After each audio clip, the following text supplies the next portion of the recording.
In our art program, the children will look at different artists in past history as well as contemporary artists. They will also look at different art periods or art movements. And we always start with just some basic foundations. Like a child really needs to understand just a simple task of shading a cylinder.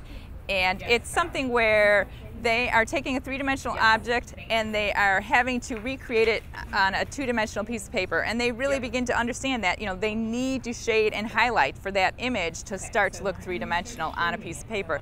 We will also work with color studies, composition. We will work in sculpture because it's important for a child to know that they can draw something like with too skinny of a neck, but if they try to create something with too skinny of a neck, it will fall over. And it's just a good lesson for them to know.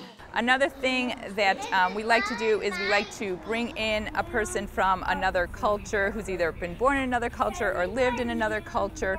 And it's important for the students to understand that art and music are different in different parts of the world. And one of the things we had learned was, like in Mexico, the artists use a lot of red clay often because red clay is accessible to them. They can go outside and get red clay. We have just a wealth of resources here in our country that they don't have in other countries, and that is reflected in their art. As a fifth grade teacher, I always tell my students that they should never stop learning.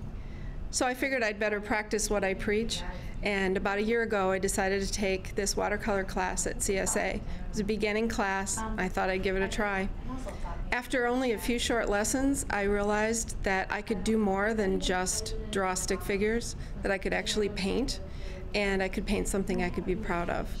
Thanks to Cassie, I've grown, I've gotten better. I've decided that this is going to be my new favorite hobby, and it's one hopefully I will be able to do for a lifetime.